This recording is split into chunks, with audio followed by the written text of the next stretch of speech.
आज की कहानी है दूसरों पर भरोसा करने का क्या हुआ नतीजा।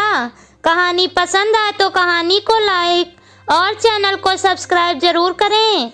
एक किसान के पास एक गाय और एक घोड़ा था। वह दोनों एक साथ जंगल में चरते थे। किसान के पड़ोस में एक धोबी रहता था। धोबी के पास एक गधा और एक बकरी थी। धोबी भी उन्हें उसी जंगल में चरने को छोड़ देता था। एक साथ चलने से चारों पशुओं में मित्रता हो गई।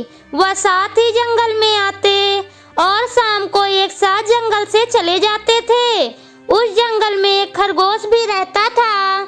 खरगोश ने चारों पशुओं की मित्रता देखी तो सोचने लगा मेरी भी इनसे मित्रता हो जाए तो बड़ा अच्छा हो। इतने बड़े पशुओं से मित्रता होने पर कोई कुत्ता भी मुझे तंग नहीं कर सकेगा। खरगोश उन चारों के पास बार बार आने लगा। वह उनके सामने उछलता कूदता और उनके साथ ही चरता था। धीरे धीरे चारों के साथ उसकी मित्रता हो गई। खरगोश बड़ा प्रसन्न हुआ।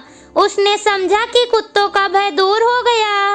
एक दिन कुत्ता उस जंगल में आया और खरगोश के पीछे दौड़ा।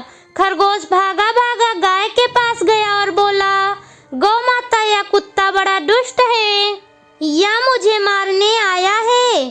तुम इसे अपनी सींगों से मारो। गाय ने कहा, भाई खरगोश, तुम बहुत देरी से आए। मेरे घर लौटने का समय हो गया है। मेरा बछड़ा भूखा होगा और बार बार मुझे पुकारता होगा। मुझे घर जाने की जल्दी है। तुम घोड़े के पास जाओ। खरगोश दौड़ता हुआ घोड़े के पास गया और बोला, भाई घोड़े, मैं तुम्हारा मित्र हूँ। हम दोनों साथ ही यहाँ चरते हैं। आज यह दुष्ट कुत्ता मेरे पीछे पड़ा है। तुम मुझे पीठ पर बैठा कर दूर ले चलो।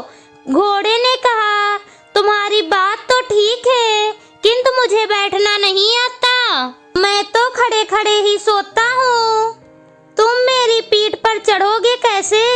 मेरे तो सून बढ़ गए हैं। मैं ना तो तेज दौड़ सकता हूँ और ना ही पैर फटकार सकता हूँ। घोड़े के पास से निराश होकर खरगोश गधे के पास गया। उसने कहा, मित्र गधे, तुम इस कुत्ते पर एक दुर्लत्ती झाड़ दो तो मेरे प्राण बच जाएंगे। गधा बोला, मैं नित गाय और घोड़े के साथ घर लौटता हूँ। वे दोनों जा रहे हैं। यदि मैं उनके साथ न जाकर पीछे रह जाऊं तो मेरा स्वामी धोबी डंडा लेकर दौड़ा आएगा और पीटते पीटते मेरा कचूमर निकाल देगा। मैं अब यहाँ नहीं रुक सकता। अंत में खरगोश बकरी के पास गया। बकरी ने उसे देखते ही कहा, खरगोश भाई, कृपया करके इधर मत आओ। तुम्हारे पीछे कुत्ता दौड़ता चला आ रहा है। मैं उससे बहुत डरती हूँ। अब और सब ओर से निराश होकर खरगोश वहाँ से भागा। भागते भागते वह जाकर एक झाड़ी में छिप गया। कुत्ते ने बहुत ढूंढा किंतु उसे खरगोश का पता नहीं मिला। जब कुत्ता लौट गया तब खरगोश झाड़ी में से निकला। उसने चारों ओर देखा और संतोष की सांस ली। फिर वह बोला, दूसरों का भरोसा करना सदा धोखा देता है। आप लोगों की क्या राय है? कमेंट करके जरूर बताएं। कहानी पसंद आई हो तो कहानी को लाइक और चैनल को सब्सक्राइब जरूर करें। मिलती हूँ आपसे अगली कहानी के साथ।